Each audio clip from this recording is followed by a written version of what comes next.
Está streaming agora. Bom, estamos agora começando a transmissão, já ao vivo, no YouTube. Só aguardando realmente um minutinho para nós começarmos o evento. Eu estarei aqui comandando aí.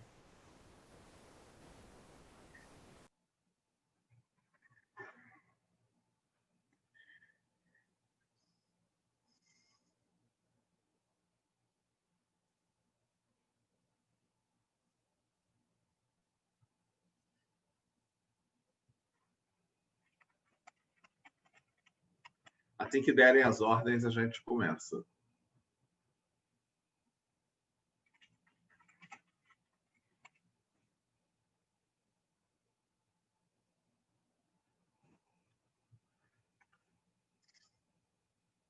Um minuto, já me botou aqui, mandou uma mensagem. Todo daqui a um minuto a gente está ao vivo. E muito obrigado, tá, gente, por aceitar aí mais essa aventura. Eu vou, inclusive,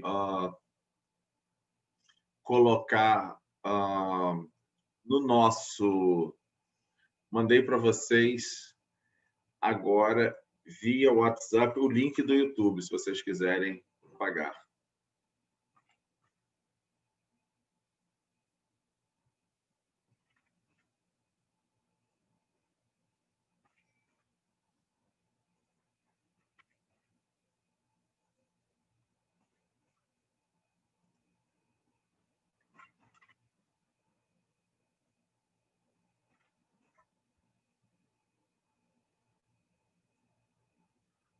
Bom, gente, começando, já são 16 horas. Eu quero, em primeiro lugar, dar boas-vindas aos nossos panelistas, a professora Sarita, que é do IBICT e também da UFRJ, do Programa de Ciência da Informação. Muito obrigado aí pelo aceite do convite, Sarita, vai ser um prazer te ouvir, sempre a gente aprende. Também a professora Liz Sais, que é da Universidade Federal de Santa Catarina, trabalha direto lá no meio dos problemas centrais, por onde chegam os direitos autorais para serem resolvidos junto da reitoria, e vai nos falar de algumas das dificuldades institucionais de enfrentar esse problema, alguns dos problemas do problema, né? Então, Lígio, também muito obrigado aí pela sua participação. O professor Theo Amiel, da UNB, que também está aqui conosco, que vai fazer uma abordagem justamente sobre o impacto na educação, principalmente na educação aberta, nesse período de pandemia, que obviamente deu uma acelerada. E a pesquisadora Vanessa Jorge, que ainda não conseguiu logar, mas nós estamos aqui na torcida que ela consiga logar e juntar-se a nós. Nós trataremos hoje, na verdade, dos espaços abertos, ou seja, desde o acesso aberto, dados abertos, educação aberta, ciência aberta, e chegando à ciência cidadã, que, na verdade, a gente vai começar com a ciência cidadã, né? E esse processo, resolvemos trazer isso, aproveitando o Global Congress, o Congresso Global de Propriedade Intelectual e Interesse Público, no qual esse é um dos temas centrais, para mostrar um panorama do que tem acontecido no Brasil e o que está acontecendo no Brasil nesse momento com relação a esses campos.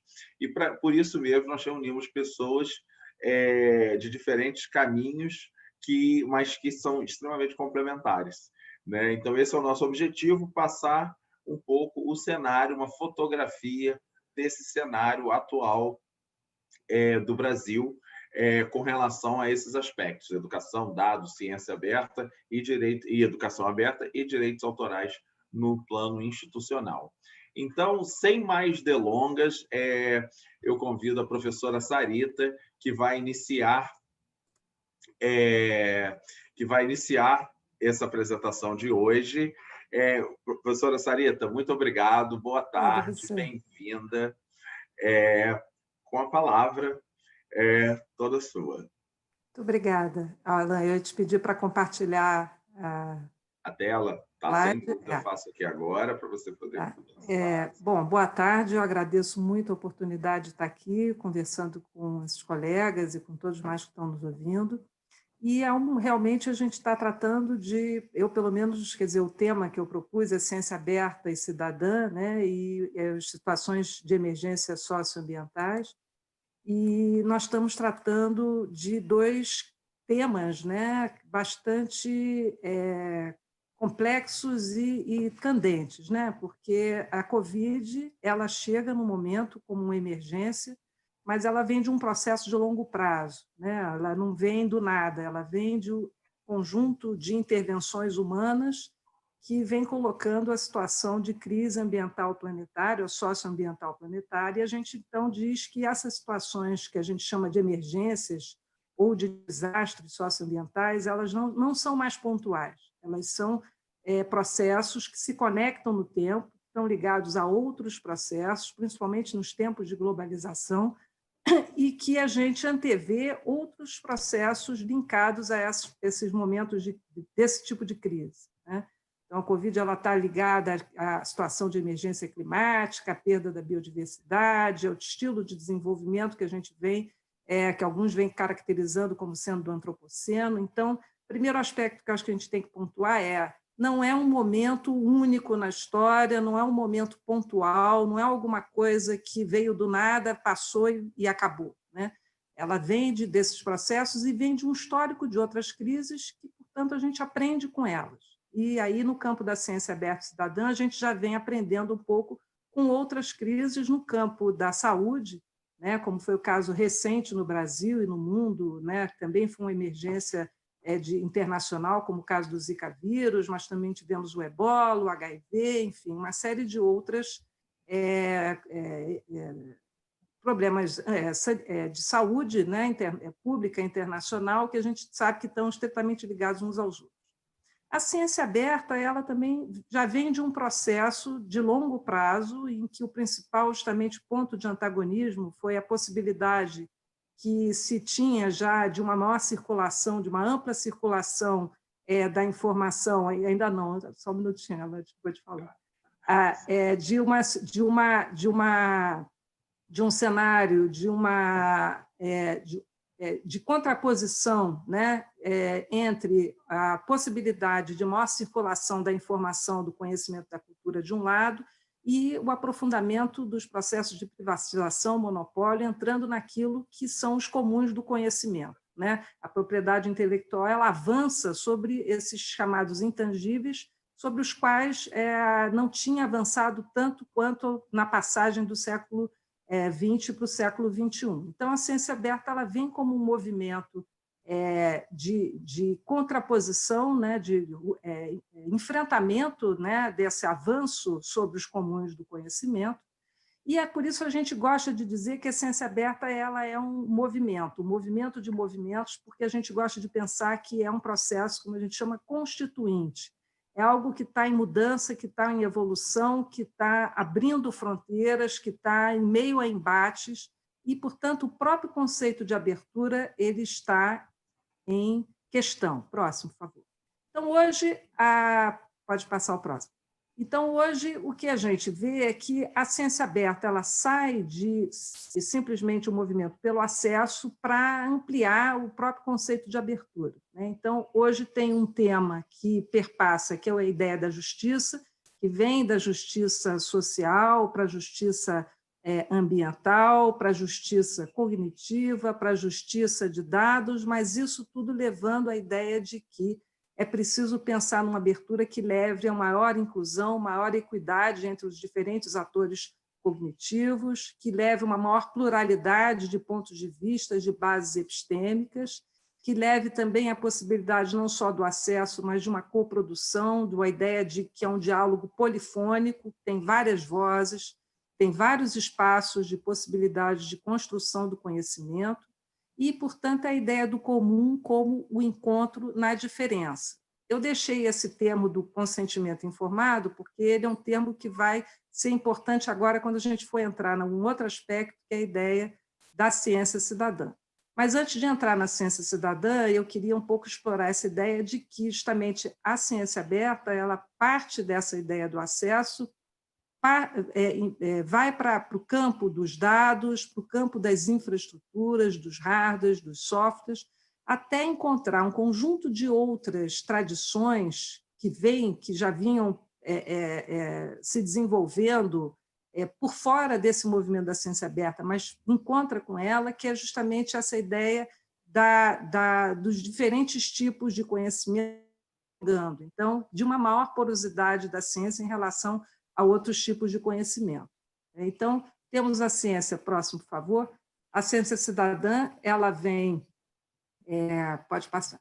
A ciência cidadã, ela vem de uma tradição, inicialmente, que é a ideia de que o conhecimento não especializado, dos não profissionais de ciência, o chamado os amadores, os amateurs, né, que é uma tradição de longo prazo, histórica, né, no desenvolvimento da ciência, mas que esse termo da ciência cidadã, que é um termo que se desenvolve, principalmente a partir da virada do século XX para o século XXI, ele carrega outros aspectos, né? Ele principalmente carrega essa ideia da cidadania, a ideia da cidadania, que é uma possibilidade de uma intervenção na relação do cidadão com o Estado e com também os outros atores, né, que são da parte da sociedade.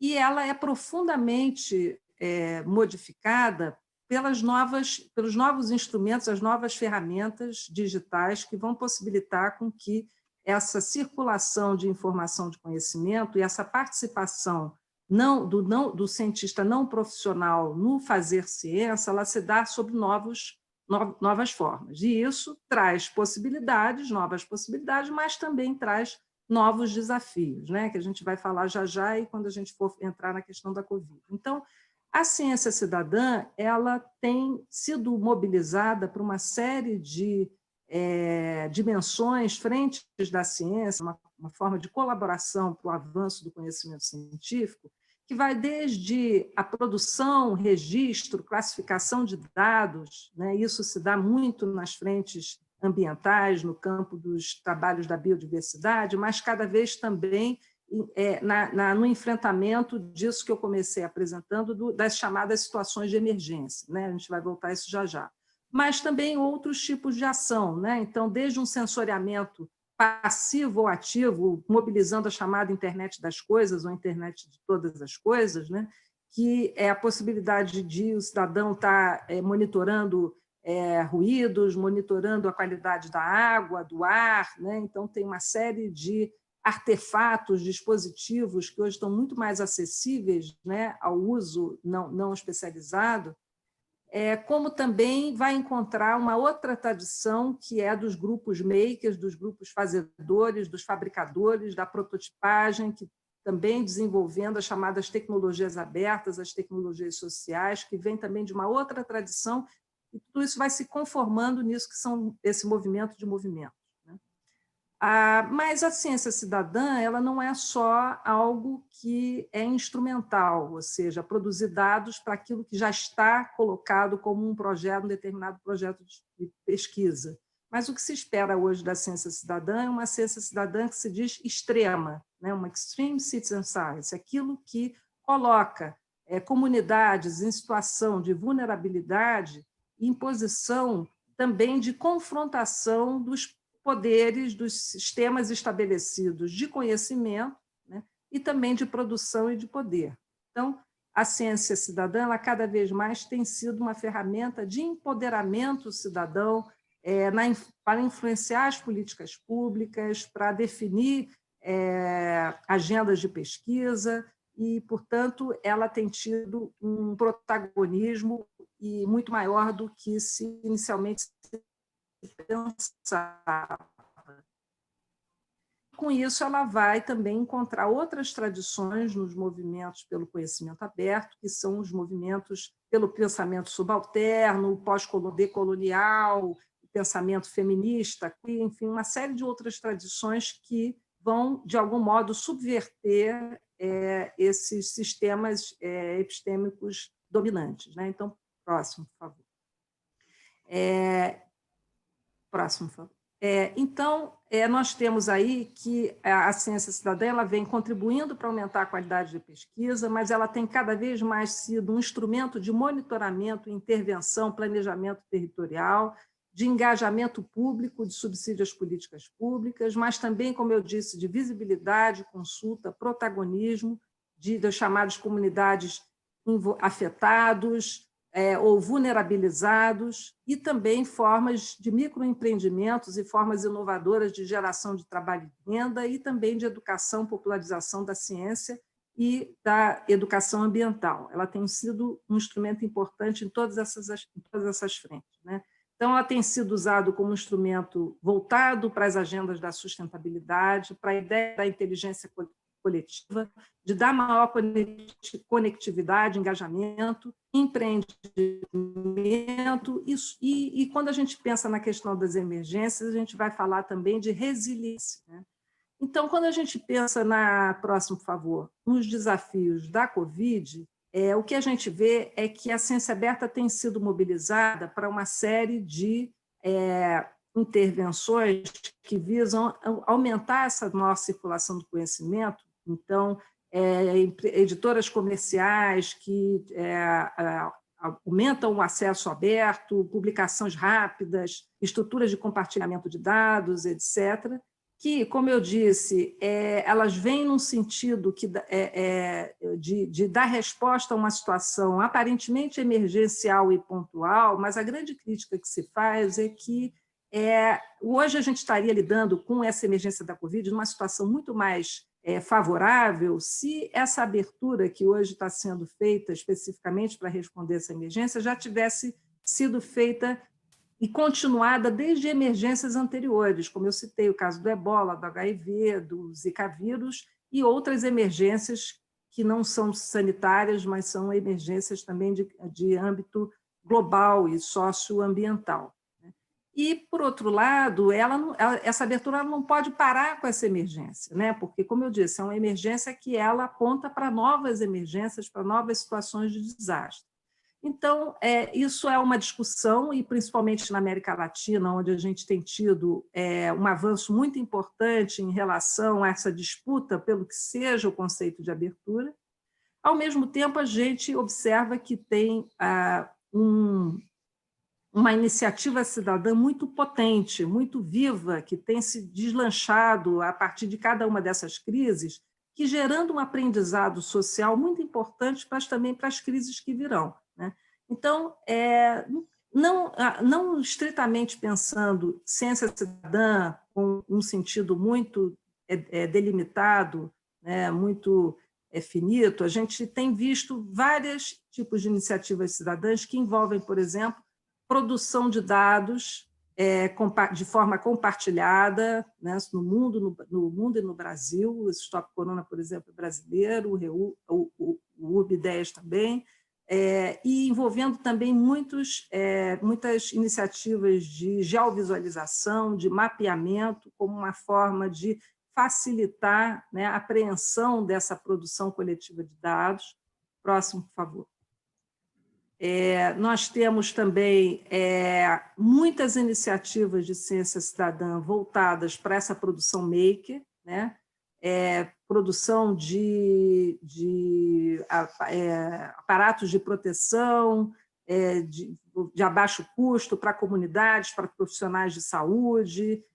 Próximo, por favor. Também uma série de facilitação de microempreendimentos e redes de produção e consumo, fortalecendo muito essa ideia dos consumos locais, e isso em situações as mais diversas possíveis, não só nos ambientes urbanos, mas nos ambientes rurais também, todo um conjunto de iniciativas no campo da agroecologia, da agricultura familiar, muito sofrida com os efeitos econômicos da crise, mas também potencializando todo um conjunto de mercados locais a partir de iniciativas cidadãs.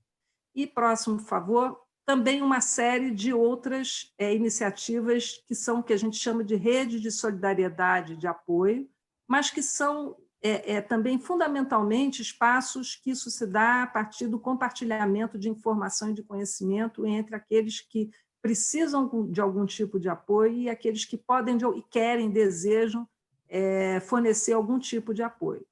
Eu já estou chegando no final para dizer que, ao mesmo tempo, a gente não pode ter uma perspectiva naif, né, vamos dizer assim, de que hoje as agendas da ciência aberta e da ciência cidadã enfrentam grandes dilemas quando a gente pensa nos novos modelos de negócio e nas novas formas de apropriação desses dados, desses conhecimentos, dessas informações que são gerados coletivamente. Então, toda uma discussão que o Alain depois vai falar, outros vão falar no campo da educação, de como é que hoje, na Covid, a necessidade de uso rápido dessas novas infraestruturas para interação online, né? Elas também estão colocando questões para essa participação cidadã. Já existe hoje uma série de discussões sobre a governança de dados, a governança informacional, desses ecossistemas híbridos, né, onde você tem dados científicos, mas, ao mesmo tempo, você tem dados de pessoas, indivíduos que estão colaborando para o avanço também da ciência, do conhecimento de um modo geral, e que, muitas vezes, têm sua privacidade ameaçada e, por outro lado, também não têm a retribuição adequada pelo tipo de contribuição que é dada. Então, tem uma série de questões que já vinham, como eu disse, muito antes, né, da eclosão dessa crise, da eclosão dessa pandemia, e que esses aprendizados que a gente está vivendo hoje nos apontam para alguns desafios para frente. Ou seja, tem alguns rastros que estão ficando, principalmente no campo das chamadas infraestruturas, mas também das competências necessárias para lidar e para aproveitar bem essas infraestruturas, que vão exigir novas formas de pensar esses regimes de propriedade intelectual para lidar com a abertura da ciência, mas para lidar também com essas situações de emergência que não vão se ater a essa situação que nós estamos vivendo agora. Muito obrigada. Muito obrigado, Sarita. Obviamente, isso aqui é uma provocação, né? Então, eu tenho um monte de questão e nós não vamos ter tempo de voltar a todas elas, mas nós ficaremos para depois, nem que seja por um vinho via web, né? Sobre isso. Bom, eu vou aproveitar, a pesquisadora Vanessa já chegou. Vanessa, tudo bem por aí? Oi, Alan, tudo bem? Vocês Tudo conseguem me bom? ouvir? Tudo Conseguem, né? jóia, tudo jóia. Que bom que você conseguiu entrar, um prazer tê-la aqui conosco. A pesquisadora Vanessa é pesquisadora da Fiocruz, tá? Da Fundação Oswaldo Cruz, uma das grandes responsáveis pelo projeto que resultou na política de dados e ciência aberta da Fiocruz, super envolvida nesse processo, né? E ela vai tratar, obviamente, não só desse processo, mas do papel da ciência e dos dados abertos nesse enfrentamento da pandemia. Não é isso, Vanessa? Então, Isso mesmo. se você chegou a me mandar a apresentação, eu não vi aqui de ter recebido. Caso não, se você puder compartilhar, não necessariamente a gente vai conseguir acompanhar o compartilhamento. Tivemos alguns problemas técnicos anteriormente. Então, mas, enfim, fique à vontade.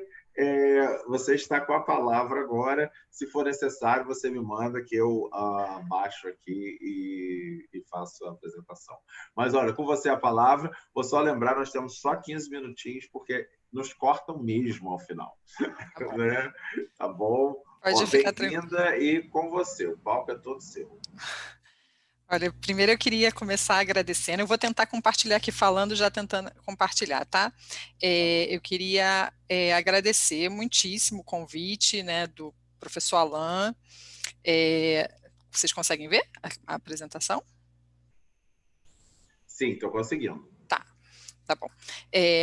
Do professor Alain, né, e dos organizadores do evento, e saudar meus companheiros, né, de painel aqui, de mesa, professora Sarita, minha orientadora, né, e agora minha supervisora de pós-doutorado. Para mim é um prazer realmente estar aqui falando sobre esse tema. Eu queria... o que eu vou tratar especificamente é o aspecto dos dados, né, e dados abertos e compartilhados nas situações de emergência em saúde pública. Aí eu vou colocar o foco na Covid, mas isso foi um tema de pesquisa, de doutorado, né? Então, assim, o tempo é curto, mas vou tentar também levantar alguns pontos para quem sabe a gente conseguir alguma discussão no final.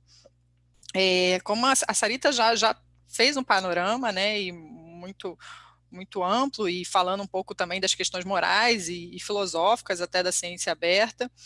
A ideia é mostrar que a ciência aberta é muito maior do que só acesso a resultados, né, acesso a dados, por exemplo, mas tem um enfoque muito maior, mas o que a ideia é a gente refletir sobre essa questão dos dados para a pesquisa da ciência aberta, e especificamente em saúde, né? A gente vai falar de saúde, porque a gente está falando aqui, então, da Covid, né? A gente está falando dessa emergência aí, né?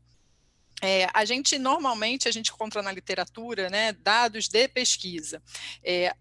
A gente trabalhou com uma perspectiva mais ampla de dados para pesquisa, porque a gente entende que a pesquisa ela é feita não só de dados que são produzidos, são coletados dentro de projetos de pesquisa. Na verdade, dados são produzidos de forma mais ampla, né, por sistemas de saúde, por uma série de atividades mesmo rotineiras do dia a dia, e aí esses dados, eles, né, normalmente, eles ficam não tão disponíveis, mas que seriam um grande patrimônio para a questão da pesquisa. E aí eu queria ressaltar aqui o nosso patrimônio, o SUS, né, o nosso Sistema Único de Saúde, que tem vários sistemas de informação, tem um grande sistema de informação de vigilância, né, de assistência, tem inúmeros sistemas, e tem uma fonte riquíssima de dados para pesquisa, né, que podem, né, que se tivessem, né, se tiverem disponíveis, acessíveis, né, para pesquisa, para ciência, podem trazer inúmeras riquezas mesmo de resultados para a gente. Então, assim, a gente tem que lembrar também que a gente está falando da saúde, né? Quando a gente vai falar de compartilhamento, de abertura de dados, a gente está falando de uma área sensível, né, que tem grande potencial de mercado, de lucratividade, né, de patentes, né, de grandes indústrias farmacêuticas, mas, ao mesmo tempo, é uma área né, que traz outras reflexões, tanto técnicas, políticas, econômicas, quando a gente pensa, inclusive, em saúde pública. Assim, quando a gente pensa em abrir dados e compartilhar dados, existem inúmeras expectativas, inúmeras possibilidades, né? Por exemplo, de fazer análises mais robustas, né? Com grandes conjuntos de dados, né? Aquilo que às vezes as pesquisas ficavam restritas a números pequenos, né? de estudos com poucos participantes. Hoje a gente tem a capacidade né? com compartilhamento, com abertura de dados, a gente teria a capacidade de fazer análises mais amplas, inclusive mais confiáveis, né? Seja para pesquisa, seja até para gestão, quando a gente vai falar, né, de tomada de decisão, né? Envolve aspectos, né, de favorecer a reprodutibilidade, a velocidade da circulação dos dados, que isso é fundamental em situações de emergência. A gente, né, eu acho que é um dos principais pontos quando a gente fala de abertura e compartilhamento de dados. Também a gente ativa ecossistemas de inovação. Quando você tem dado disponível, você pode ter, né, mais facilidade de ter novas ideias, de ter novos estudos, e também a gente também está falando aí de uma memória da ciência, que, como eu falei no início, isso muitas vezes ficam nos HDs, nos laptops, né, nas gavetas dos arquivos, né, e a ideia de compartilhar te faz pensar numa possibilidade de uma memória, né, de uma preservação digital, quando a gente está falando de arquivo digital, desses dados, dessa riqueza de patrimônio aí que a gente tem hoje fechado, nem sempre por questões legais, mas por falta realmente de gestão delas. Mas a gente também tem uma série de desafios quando a gente pensa nisso. A gente não pode falar de abertura de dados sem considerar questões que envolvem assimetrias científicas, né, e desigualdade nas condições de desenvolvimento de pesquisas, de produção, de processamento de dados. Essa temática da ciência aberta, ela inicialmente vem sendo muito discutida do norte para o sul. Então, tem um grupo de atores, né, que tem favorecido esse diálogo, financiadores, grandes financiadores de pesquisa, revistas científicas, que a gente já tem toda uma questão aí que a gente pode relembrar do acesso aberto, né, questões de propriedade intelectual, inclusive. Então, a gente tem que reconhecer essa situação para que a gente não caia num discurso meio utópico, meio... né, sem cair nas armadilhas que isso pode provocar, dos novos modelos de negócio que isso pode trazer. A gente lembra de modelos de sustentabilidade, né, para esses ecossistemas, que isso também não é fácil, envolve custos, envolve pessoas, envolve capacidades, aspectos éticos e legais, né, e aí a gente tem uma inúmera questão aí que envolve direitos, não só direitos de propriedade, o Alan tem participado muito disso com a gente, ele vê que isso não é específico disso, mas outros direitos de privacidade, né, questão que envolve a anonimização dos dados, e uma série de outros direitos. Também tem desafios de padrões e principalmente de novas formas de incentivo, de avaliação e novas métricas, porque isso hoje é uma barreira para a questão da abertura e do compartilhamento de dados, né, essa questão da avaliação da ciência. Eu queria deixar marcado também, porque assim, isso me parece que fica naturalizado, às vezes, a questão da abertura e do compartilhamento, mas que são questões diferentes.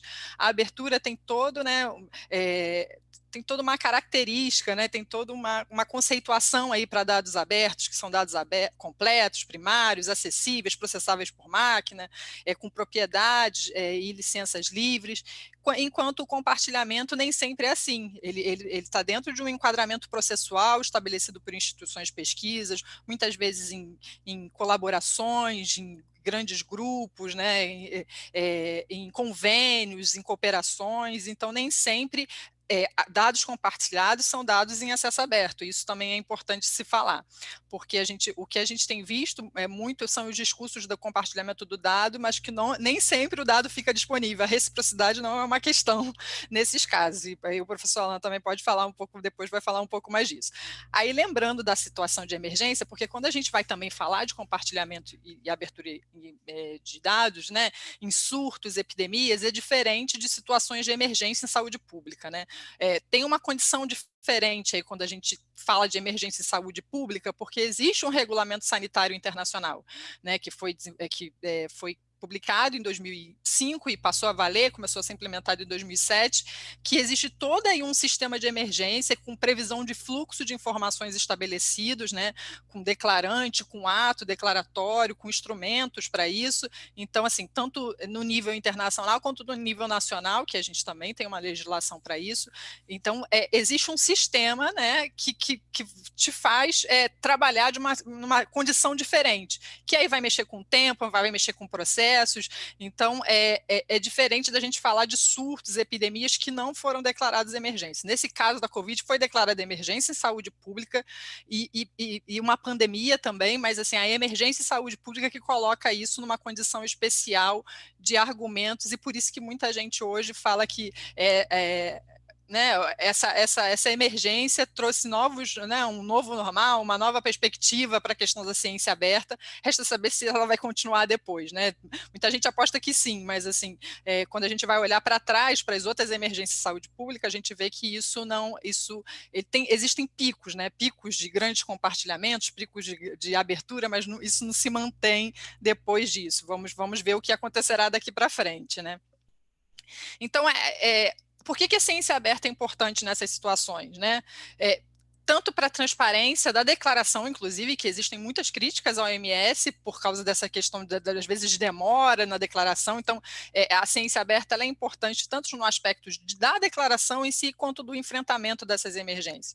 Ela fornece os dados, né, os dados de ciência, né, os dados abertos, eles fornecem evidências para essas análises situacionais, tomada de decisão, envolve fluxos de informações e podem potencializar desenvolvimento de resultados de pesquisa. Iniciativas de abertura e compartilhamento de dados na emergência do Covid, a gente vê que existiram diversas declarações públicas, várias instituições, vários atores assinando, o uso de plataformas já existentes, mas criação de várias outras novas plataformas de compartilhamentos, discussões desses atores, né? Então isso está muito, né, tá muito no foco das discussões desses grandes atores de CIT, né? Essa relação do compartilhamento, mas a gente já vê uma evolução no Covid para as outras, né, que eu estudei muito as passadas, então a gente já vê uma evolução nessas reflexões sobre a necessidade de estratégias e regras globais, mas entendendo que existe especificidade para cada região. Por exemplo, a gente não pode tratar de forma global algumas questões latino-americanas, né, questões brasileiras, então existe toda uma questão aí também envolvida, e a questão da participação cidadã. Aí, no contexto internacional, não daria para trazer, são muitas iniciativas mesmo. Eu falei eu coloquei aqui algumas imagens dos grandes atores, o OMS, por exemplo, a NIAID, a Comissão Europeia, a partir dos programas Open Air, mas existem muitas iniciativas mesmo para compartilhamento de dados, um número assustador, então, e um número assustador também de volume de dados que tem sido compartilhado, eu tenho acompanhado isso desde o início da epidemia, então existe uma evolução muito grande realmente nisso. No contexto latino-americano tem uma série de questões que a gente pode, né, tem exemplos na Costa Rica, na Colômbia, eu achei legal esse documento o Conselho Nacional de Política Econômica e Social, que eles discutiram recentemente, uma política nacional, e aí você vê as menções à ciência aberta e à propriedade intelectual aí dentro do documento, então eu acho que é uma questão também que precisa ser considerada. No contexto brasileiro, a gente tem aí inúmeras ações que já vinham sendo realizadas, né, algumas legislações que favoreciam a questão da abertura, do acesso, né, políticas institucionais, e aí eu destaco a da Fiocruz, que foi recentemente aprovada, né, o Alan falou aí no começo, a gente vem trabalhando nessa política, não só na política enquanto documento, mas na implementação desde 2017, e recentemente, exatamente, eu acho que também muito impulsionado pela questão da pandemia, essa política ela foi aprovada por unanimidade num conselho deliberativo, apenas com uma abstenção da Fiocruz, então é um fato importante que a gente tem, que vai dar força ao trabalho que a gente vem desenvolvendo lá. Várias iniciativas de FAPESP, Cielo, CNPq, coordenando consórcios, e aí eu queria destacar também o Governo Aberto, o compromisso 3 do 4º Plano de Ação Nacional, em que a gente discutiu bastante e tentou avançar nessa questão aqui na questão do brasileiro. Aí, dados de pesquisa, né, dados trabalhados da pesquisa, a gente também tem algumas, né, não tantas quanto as internacionais, mas a gente tem algumas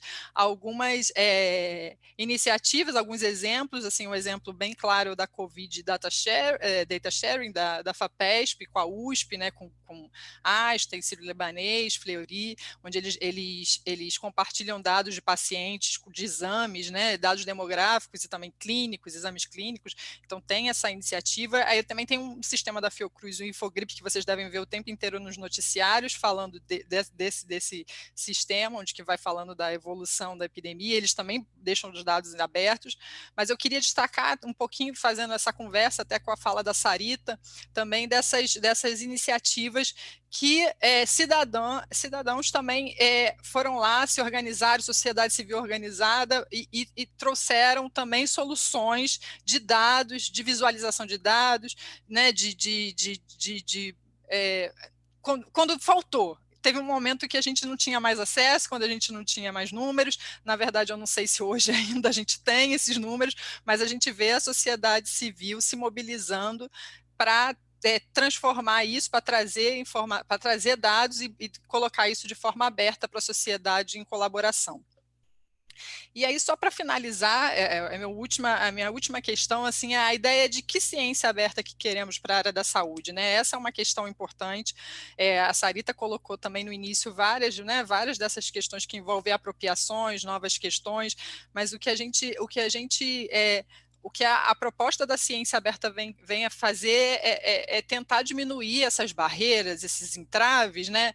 Mas também, né, trabalhando para a possibilidade de uma ciência comum, mas a ideia é que isso também só é possível se a gente pensa através do conceito da abertura do dado mesmo, porque senão a gente cria novos níveis de pedágio, novos níveis de barreira, e assim, a ideia de transparência científica relevante é o que a gente vê atualmente, né, como um modelo, até um novo modelo de negócio da ciência aberta, mas a ideia é que a gente quer uma transparência socialmente relevante. Eu acho que é esse que é o recado no final que a gente tem que falar, porque a gente não pode criar novos, né, dar força para novos modelos e deixar para trás quem tinha que estar dentro o tempo inteiro, está no centro. Obrigada.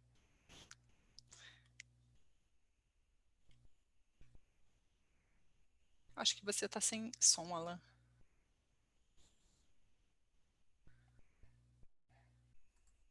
Vanessa, talvez você tenha que parar de compartilhar. Tá, é porque eu não... tá bom. É que eu não Tá. estava ouvindo ele, acho que ele está com o microfone desligado, Alan. Estou com o microfone desligado mesmo, estava falando sem achei. coisa.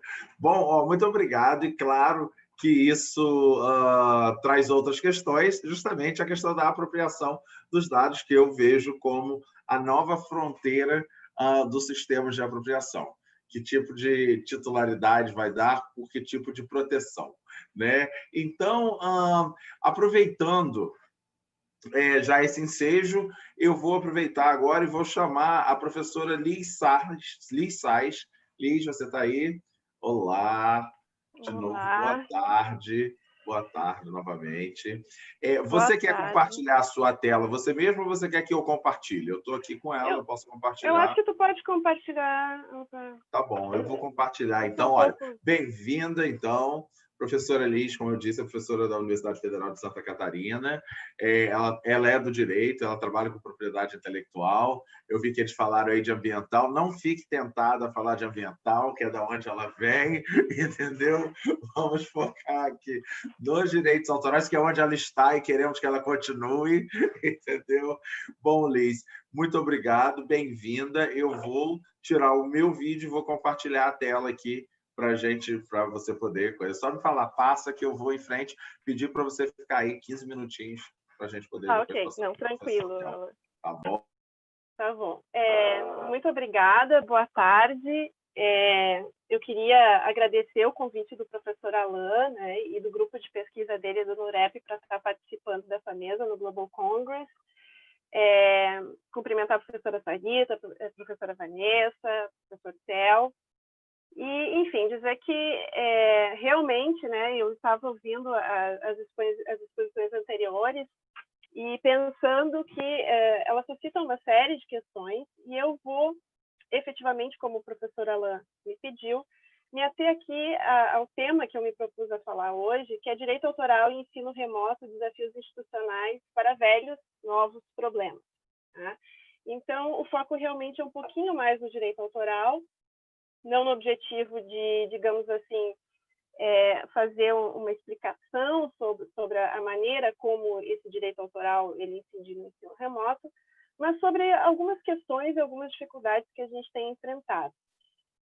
Eu queria colocar, desde logo, que, enfim, eu não falo aqui como secretária de aperfeiçoamento institucional, que é o cargo que eu exerço na minha instituição, mas que eu falo principalmente como pesquisadora, e, portanto, já dizendo que, eventualmente, o que eu vou colocar aqui não diz respeito apenas ou está obrigatoriamente no contexto da minha universidade, mas faz parte de uma série de debates que a gente tem tido, muitas vezes com o professor Alan, o professor Theo também já tem acompanhado isso, a professora Kelly, outros pesquisadores, enfim, que têm trabalhado com essa temática.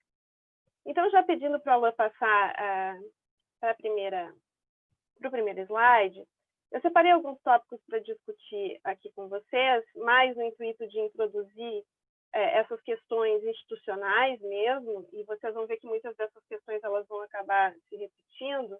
Então, a gente vai falar um pouquinho por quê, né, discutir direito autoral de novo nesse contexto do ensino remoto e por que isso é importante. O professor e a produção de conteúdo, a questão do direito autoral nas instituições de ensino e os principais desafios institucionais que, pelo menos, eu tenho acompanhado em algumas instituições. Vale dizer, a gente tem visto pelo Brasil que as mais variadas instituições têm lidado de maneira diferente com essa temática, por uma série de razões que a gente vai eventualmente trabalhar aqui. mas que, de qualquer forma, eu acho muito importante que a gente tenha espaços para poder conversar sobre essa temática agora, porque, como diz o próprio título, né, da apresentação, não é necessariamente um novo problema que a gente tem dentro do direito autoral, mas que, provavelmente, a pandemia da Covid-19 e a adoção emergencial do ensino remoto tem nos colocado de uma maneira premente, né? De alguma forma nos colocou contra a parede numa temática que, pelo menos, eu entendo que durante muito tempo a maior parte das instituições de ensino empurrou um pouquinho, né, mais para frente, para discutir, ou muitas vezes até achou que não era relevante, enfim, falar sobre isso. Então, pode passá-la, por favor. Por que vamos discutir essa questão do direito autoral no ensino remoto? Já disse, não é uma questão nova. Aqui na USP, o meu grupo de pesquisa já vinha há algum tempo sendo demandado para trabalhar algumas questões de direito autoral com os professores, por uma série de dúvidas que aparecem, principalmente quando se trata de fazer ou aulas para ensino à distância, ou, enfim, mesmo para a utilização, por exemplo, do Moodle como um instrumento auxiliar às aulas presenciais. Não vou falar aqui do ensino à distância, que tem um tratamento jurídico, digamos assim, bastante diferente, né? Até porque aí a gente geralmente tem professor, né? Tem horas alocadas para isso, faz parte muitas vezes de alguns projetos, etc. E a própria questão do direito autoral já é mais trabalhada há muito tempo, mas a gente tem agora a questão do ensino remoto. E aí, eu diria que uma série de dúvidas passam a surgir, porque nós temos, de modo generalizado, dentro das variadas instituições, e claro que eu falo a partir da minha perspectiva dentro de uma universidade pública federal, mas também tenho encontrado isso com algumas discussões realizadas com colégios da rede pública, que é um desconhecimento generalizado do tema. Ao mesmo tempo, para que tanto os professores quanto os alunos possam, enfim, de alguma maneira se contextualizar nesse ensino remoto, se tem uma dificuldade de acesso no material didático. Ao mesmo tempo, uma maior exposição da atividade docente. Por quê? Porque direito autoral, esse debate sempre esteve presente na atividade de ensino, na atividade de pesquisa, na atividade de extensão. Mas é claro que nesse momento de pandemia, em que quase todos nós somos colocados nessa situação de ter que lidar com o ensino emergencial remoto, todos sentem-se com uma exposição muito maior do seu trabalho, daquilo que enfim, trocado em sala de aula com os seus alunos. E eu diria que um elemento que vai aparecer bastante e que faz parte do porquê discutir também essa questão de direito autoral, inclusive desvirtuando muitas vezes o tema, é o próprio contexto político que é vivenciado. A gente tem visto um número maior hoje de situações em que o professor ele se sente mais policiado também por uma certa, digamos, um certo policiamento dos variados discursos que possam ser adotados em sala de aula. Então, essa necessidade de discutir o direito autoral no ensino remoto faz, né, com que a gente tenha que pensar, no primeiro momento, na atividade docente. E aí pode passar, Alan, por favor. Quando a gente vai falar sobre essa produção de conteúdo, né, eu falo que muito daquilo que se faz no ensino remoto a gente já faz no ensino presencial. A gente tem que preparar a aula, né? Aí sim a gente vai elaborar o material propriamente dito, que muitas vezes esse PowerPoint que vai ser utilizado, é uma cartilha. Hoje, para muitas situações, e aí tem surgido uma série de dúvidas, enfim, sobre a gravação, efetivamente, das aulas, e aí o professor se tornou também produtor, digamos, desse material audiovisual. E tem uma outra questão relevante, que é como é que eu vou disponibilizar material de estudo, material didático, enfim, para os meus alunos. Bom, se a gente for pensar em todas essas situações que eu estou falando aqui, claro que eu não estou entrando nos pormenores delas, a gente vai chegar a uma situação que a gente vai verificar, pode passá-la, por favor, que nós temos o professor, né, em relação a essa produção de conteúdo, com dois papéis, e eu vou falar inicialmente em dois, né, apenas. Pode passá-la, por favor. Que é falar do professor enquanto autor desse material. Então, ele é autor de vídeo, ele é autor de texto, ele é, enfim, é autor de material didático. E falar também do professor enquanto usuário de obras de terceiros, né? Isso é tanto material que ele utiliza para confeccionar, enfim, as suas aulas, para fazer essa elaboração das aulas, mas tem uma preocupação grande hoje também com aquilo que é a disponibilização desse conteúdo. Nessas duas situações, e vejam, quando a gente começou a falar sobre isso, para mim, pelo menos, sempre me pareceu bastante óbvio, tá? Em dizer que o professor ele tem, sim, um direito autoral sobre tudo aquilo que digamos, produzido na sua atividade docente. Isso não estou querendo dizer com isso que ele, por exemplo, tenha o pleno domínio para decidir se, porque é o seu direito autoral, ele vai dar aula ou não vai dar aula, né? A sua atividade, enfim, enquanto professor, me parece que isso é inerente nessa situação de pandemia, tá? Mas o professor, enquanto autor, e principalmente no Brasil, que a gente fala aí do reconhecimento do direito moral de autor, pelo menos esse direito moral ele tem. Podemos até discutir se, por exemplo, nas instituições públicas isso pertence à administração pública ou não, para fins, enfim, de incidência de direitos patrimoniais, o que também me parece incabível por tudo que tem acontecido até hoje, mas a gente tem visto discussões, né, principalmente aí encabeçado pelo contexto burocrático de algumas universidades e pela própria questão da posição de algumas procuradorias, de dizer que a aula é ato oficial, portanto, não há nenhum tipo de proteção e não há, enfim, que se discutir qualquer coisa sobre esse assunto. A segunda questão, do professor usuário de obras de terceiros, né, a gente lida com uma discussão que é muito antiga dentro do direito autoral, que é a possibilidade de fazer uso dessas obras para finalidade didática, e aí a gente se volta, então, para as limitações previstas na legislação brasileira, que nós sabemos que textualmente, né, são bastante limitadoras do direito de acesso a essas obras e que continua, digamos, sendo em termos legais, né, bastante restritiva, embora a gente tenha hoje uma interpretação extensiva desse artigo, que eu acho que o Alain talvez possa falar depois, eu não vou entrar em todo esse detalhe agora, das limitações, mas essa com certeza já é uma discussão bastante antiga no direito autoral. Bom, se nós temos essa situação, e já estou dizendo para vocês que discussões têm sido recorrentes aqui, vamos ver como é que essa questão tanto do professor autor ou quanto do professor usuário de obras de terceiros tem sido tratado no âmbito das instituições. E aí pode passá-la, por favor. De modo geral, a gente vai ver que se tem um não conhecimento generalizado sobre os temas vinculados ao direito autoral. Existe, inclusive, uma certa ignorância a respeito desse tema.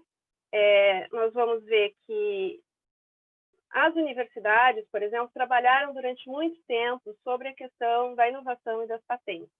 Então, nos últimos anos, esse tema se conseguiu avançar, de certo modo, em termos de discussão, até porque há aqui uma preocupação com caráter econômico, né, que a gente não vê, digamos, ter esse tipo de preocupação em relação aos direitos autorais. De modo geral, os professores sempre foram, enfim, titulares, digamos assim, e soberanos sobre suas pesquisas, inclusive para decidir sobre fins de publicação, etc. Então, a questão do direito autoral, na maior parte das vezes, e com poucas exceções, acaba tendo um certo controle casuístico dentro das universidades.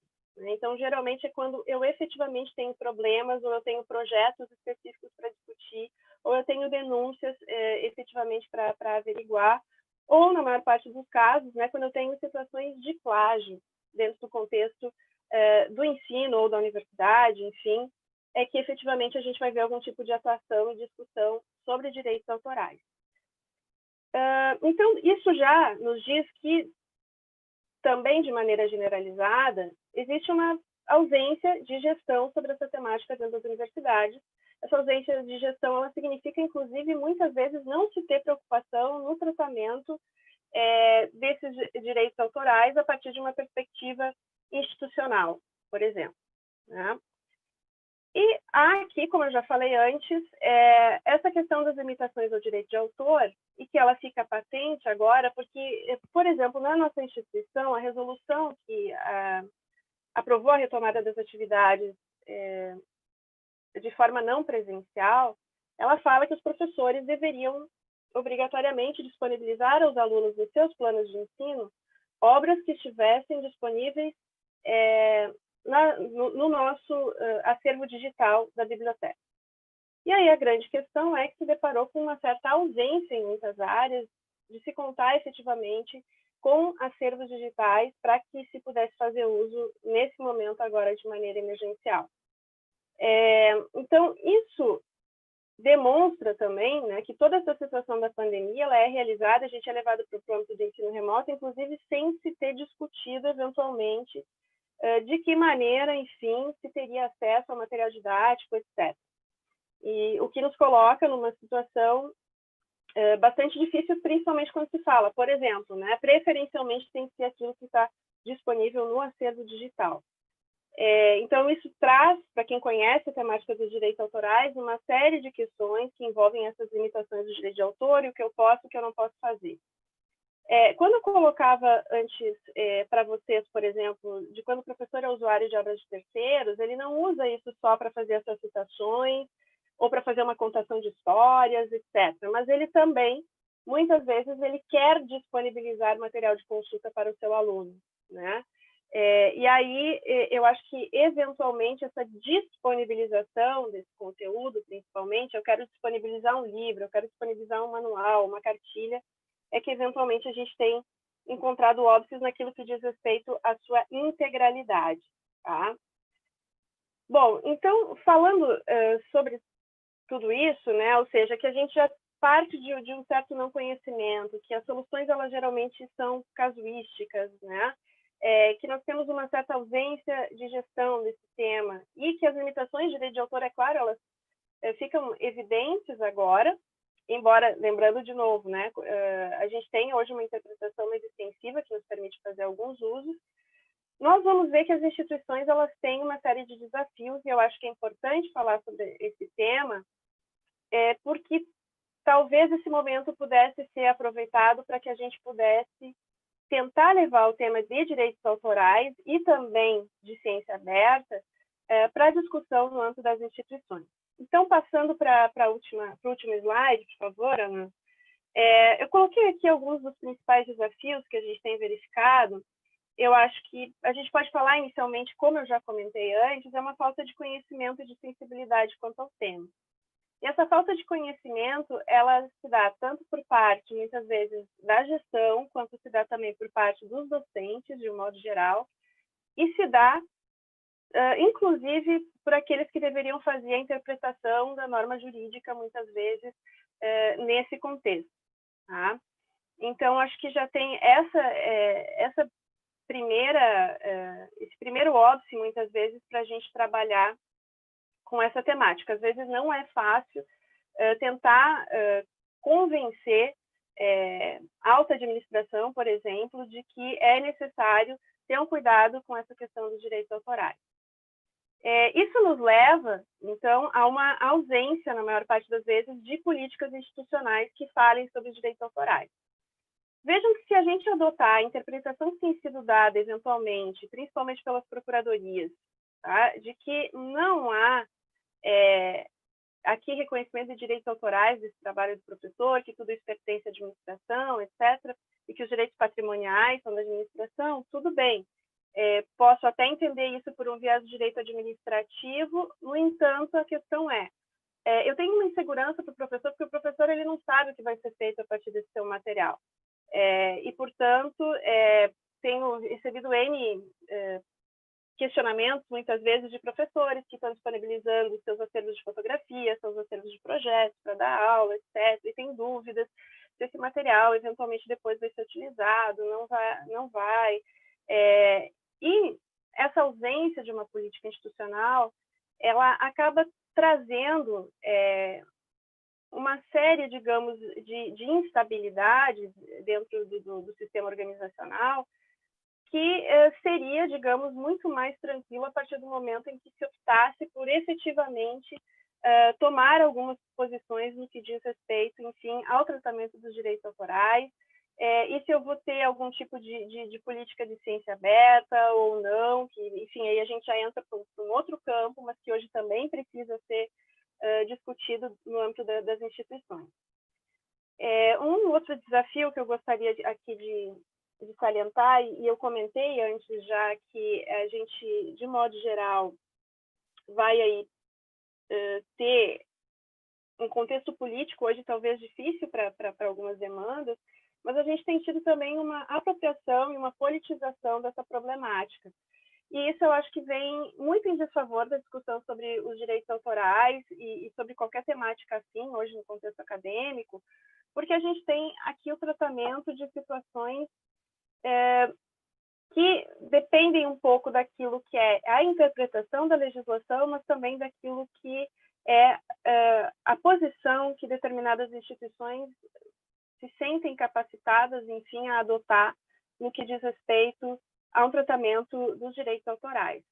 Essa politização, ela tem levado, por exemplo, a situações. Eu participei de um evento na última semana em que se estava dizendo que a gente está conversando sobre essa questão de direitos autorais, tentando, enfim, explicar para os professores como é que acontece essa questão de direito autoral, basicamente aí para dar um pretexto para que os professores não deem aula. Isso não tem nenhum sentido.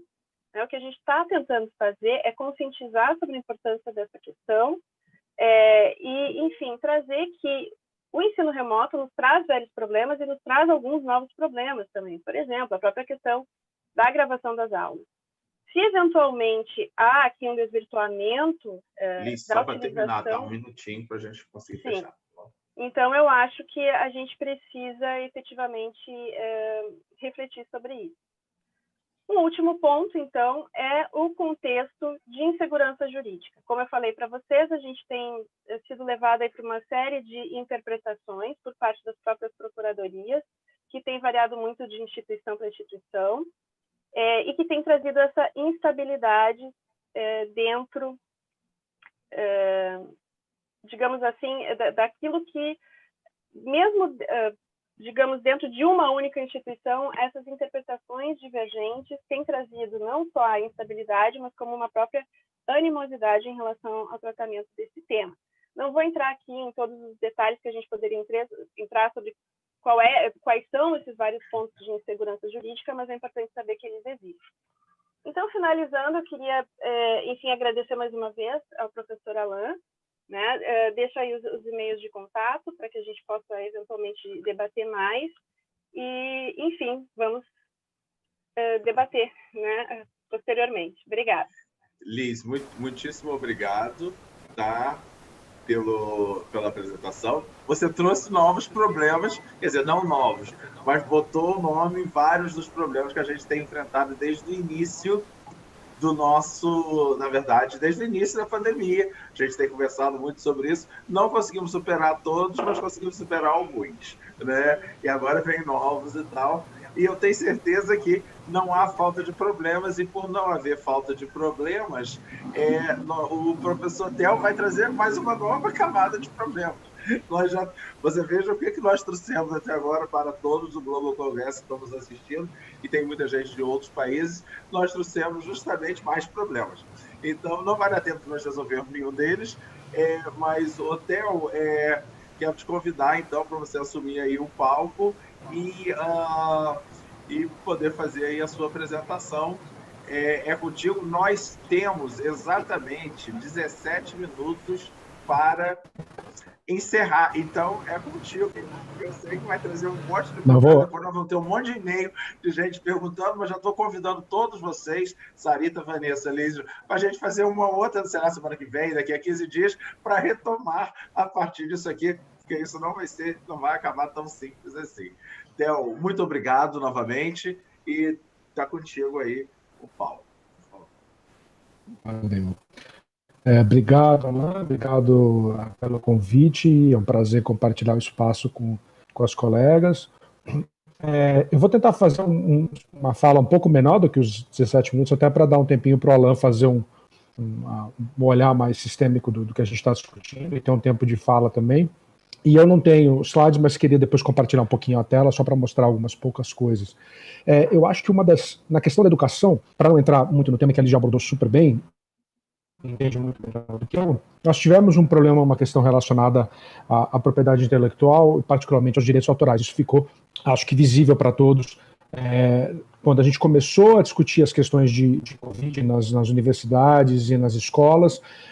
Isso ficou muito claro. Mas é importante também pensar, como a Sarita estava falando no começo, esse processo já vindo há algum tempo, né? Então, a gente teve agora essa discussão em torno da educação remota emergencial, educação em tempos de pandemia, de AD, e essa nomenclatura toda que a gente está tentando contextualizar, né, no momento, encontrar um nome bom para essas coisas todas. Mas uma coisa que é uma consequência disso é que essas noções que a gente está discutindo de abertura vieram a ser extremamente importantes. Então, cada vez mais, na ciência ficou absolutamente escancarado como isso é importante, né, como já tinha sido em outros casos, como já foi mencionado pela Vanessa e pela Sarita, a importância dos dados abertos, de todas as formulações e as consequências de trabalhar com isso. E na educação isso também acabou se tornando uma coisa em evidência, né?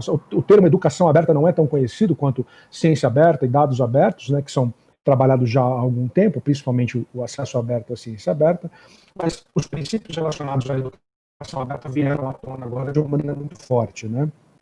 O que é engraçado é que, apesar da abertura ser uma coisa super importante, ela acabou se tornando um problema, né, na questão do momento atual. Então, o fato de que agora professores e gestores e redes de ensino, universidades estão tendo que encarar essa guinada para se colocar as coisas online de forma que várias pessoas possam acessar esse conteúdo, se tornou, na verdade, um grande problema, um grande pepino institucional, um grande pepino para as redes. Então, ao mesmo tempo que a gente está pedindo para professores, para gestores, para técnicos, para funcionários, para alunos, que coloquem suas coisas online, que apareçam em frente da câmera, que gravem as coisas, que façam com que tudo seja redundante, que são, teoricamente, princípios de uma equidade, né, de participação, de inclusão das pessoas, a gente está enfrentando um embate na área de direito autoral, que a Liz mencionou, um problema muito sério pela falta de institucionalização, né, de um problema que a gente já reconhece e conhece há muito tempo, que agora fica extremamente evidente. Então, por um lado, a gente encoraja e pede que os professores gravem as aulas, que tenham conhecimento e consciência de que os alunos precisam poder acessar conteúdo em tempos diferentes, que a gente tem problemas de acesso, inequidade em termos de banda, todas as questões que a gente já aborda quando a gente fala de educação aberta, a gente vê uma trava muito grande disso acontecer por todos os atores desse ecossistema, porque a gente não tem segurança institucional para nada disso. Então, o que eles mencionou em termos de ensino superior é uma coisa que acontece nas redes de ensino também. Acho que a gente está participando em um projeto e ajudando alguns colegas de uma grande rede de ensino estadual aqui do Brasil, e grandes das partes das questões que estão acontecendo agora, e discussões sobre direito autoral, estão emergindo exatamente nesse momento, né? Coisas que já deveriam ter sido questionadas há muito tempo, estão começando a emergir agora porque as pessoas estão preocupadíssimas com várias situações particulares que surgiram e ficaram muito evidentes no tempo da pandemia, poderiam ter sido endereçados claramente por uma perspectiva institucional ou de rede, né, no passado. Isso acho que acontece ao redor do mundo todo, né? Uma coisa que a gente já deveria ter prestado atenção há muito tempo, está ficando muito evidente agora. Então, isso, de certa forma, está trazendo uma clareza para a necessidade de lidar com a questão do direito autoral ou da abertura dos recursos, a parte legal da abertura dos recursos e dos cursos, dos materiais, que estava latente há muito tempo e que tem um grande benefício em termos de acesso à educação, né? Então, pensar na abertura dos recursos, como pensar na noção de recursos educacionais abertos, que dialoga muito com o acesso aberto, os dados abertos, né? Você ter acesso a cursos, materiais, jogos, livros, de forma que seja acessível, né, aberto a todos e disponível a todos, que permita o reuso, remix, a adaptação. Esses tipos de práticas, ironicamente, estão entrando agora numa discussão de legislação e de normativas institucionais, porque a gente percebeu que, de fato, isso precisa ser resolvido. Não tem um diálogo direto com a questão de como isso se dá em termos de desenvolvimento da IAD, ou se a gente vai fazer um ensino híbrido no futuro, não entra muito nessa discussão, mas entra especificamente numa lacuna muito clara de institucionalidade desse processo.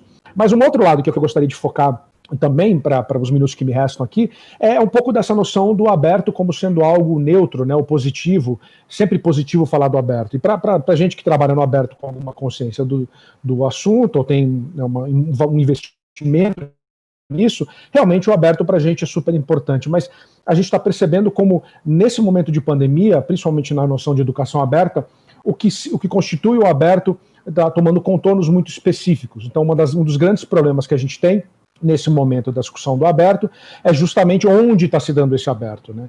E uma das grandes problemáticas da questão do aberto agora é que grande parte desse aberto está se dando em plataformas muito específicas que estão tomando conta um pouco desse processo, né? E aqui eu quero compartilhar rapidamente uma tela para falar um pouco do que tem acontecido no Brasil, que eu tenho consciência que tem acontecido em diversos países da América Latina, que é esse controle desses espaços de compartilhamento em grupos de plataformas muito específicas, né? Então a gente chama essas plataformas, pelo menos no nosso canto, de GAFAM, né? Google, Apple, Facebook, Amazon e Microsoft, né? Espero que vocês estão conseguindo ver aqui a tela. E eu queria apontar bem rapidamente alguns desses problemas, né? Algumas das questões que a gente tem visto, que são esses pontos que eu vou mencionar aqui. Grande parte das redes de ensino das instituições públicas, de fato, 74% das redes estaduais e das universidades públicas do Brasil estão trabalhando de alguma forma com plataformas associadas à GAFAM, esse grupo, né, de Google, Apple, Facebook, Amazon e Microsoft, que oferecem serviços gratuitos, né, que fazem uma doação desses serviços para as redes e para as universidades, em troca de coleta de dados, e uma série de problemas emergem com isso, né? Então, ao mesmo tempo que a gente está promovendo essa noção de abertura e falando que a gente está abrindo, na verdade, a gente está criando um problema gigantesco de ceder uma série de informações críticas de dados, de privacidade, conteúdos, e toda essa questão de conteúdo criado para plataformas que não estão sob controle das instituições.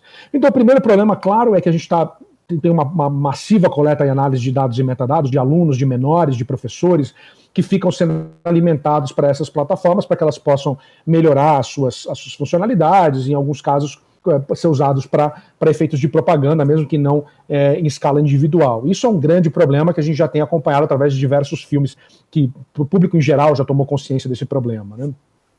O segundo é a predição de dados, né? Então, a gente tem um grande problema agora, principalmente em época de eleição, tanto aqui quanto em outros países, que esses dados são massivamente coletados para criar perfis, né, de pessoas e fazer uma predição de comportamento e gerar notícias, informes e recomendações que podem entrar, por exemplo, no caso de fake news e de associações com coisas que as pessoas não estão dispostas a fazer, influenciando o comportamento das pessoas. E os dados das entidades de educação, a gente ainda não tem muito clareza de como eles estão sendo usados nesse sentido.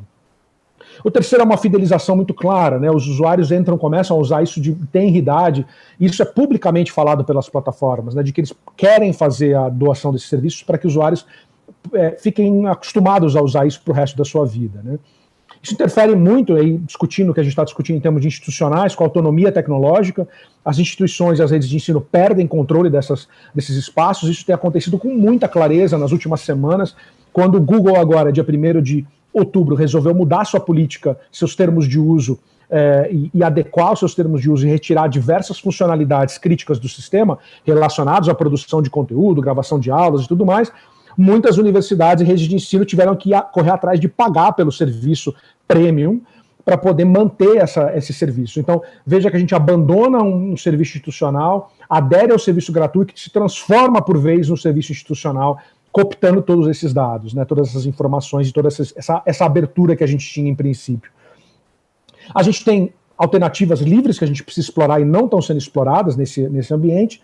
A gente tem uma questão clara de zero rating, de neutralidade de rede, quando a gente cada vez mais leva pessoas a fazer uso, principalmente em países pobres, dessas plataformas. Então, onde a gente posta o nosso conteúdo, onde a gente compartilha o nosso conteúdo, acaba sendo, por exemplo, em redes sociais que são fechadas, mas nos dão certa ilusão de abertura, né? E aí por conta dessa noção de zero rating, das pessoas terem acesso gratuito, né, de não usar a sua banda de celular para acessar um Facebook, um Instagram, os professores também acabam entrando e postando seu conteúdo nesses espaços, que é onde os alunos podem acessar. Ironicamente, eles às vezes não têm acesso ao site da escola, mas eles têm acesso ao espaço de um Facebook, por exemplo.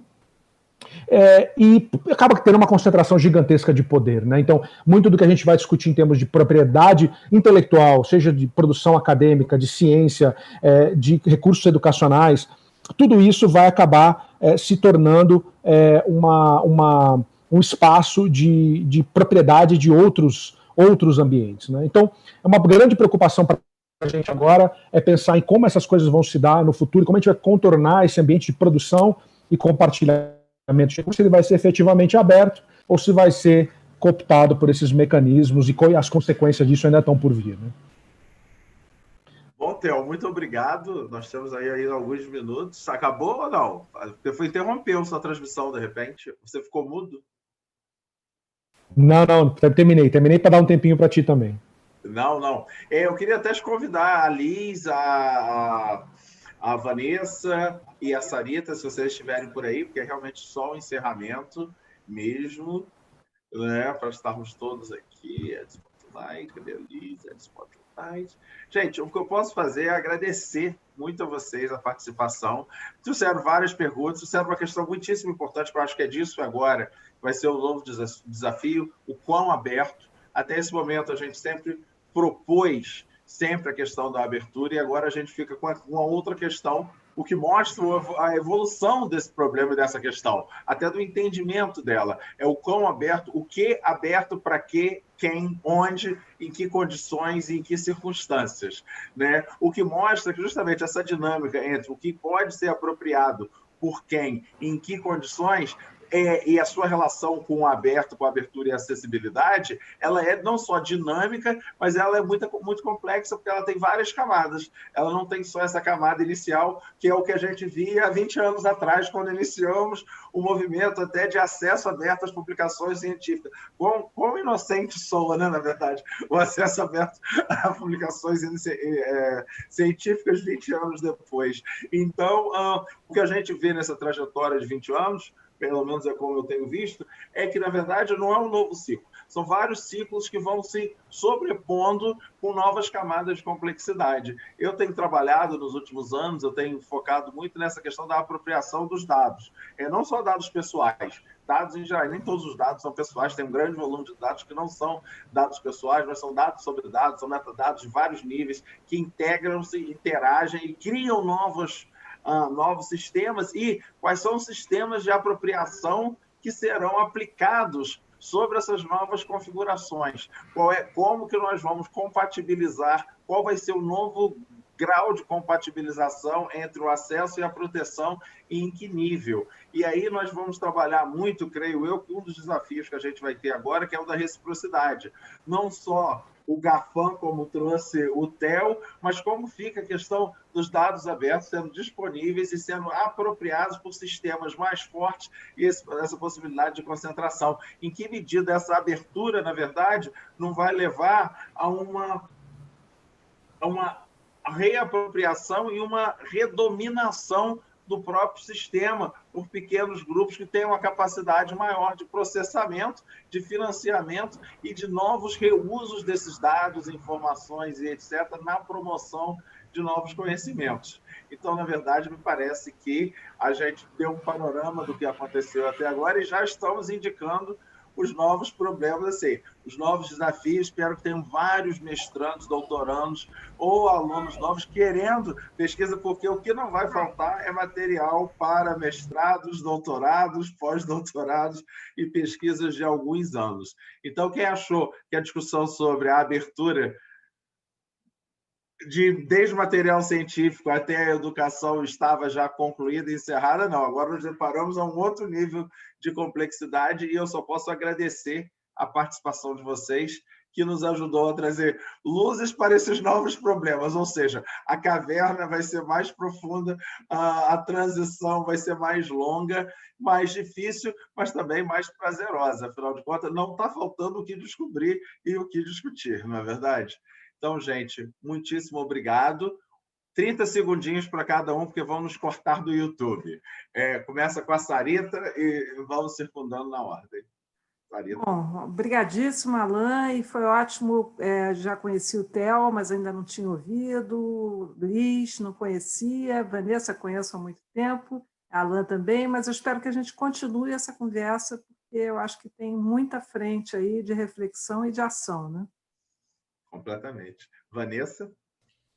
Sim, eu também só tenho a agradecer, foi muito interessante, muito feliz a sua composição, Alan, porque eu acho que foi uma complementação um do outro, quando a gente fala de abertura, compartilhamento, dessas diferenças que querem falar que é a mesma coisa e não é, exatamente por causa dessas plataformas que se apropriam dos dados, mas eu acho que essa conversa continua muito interessante, eu acho que a gente tem muito ainda assunto para trocar.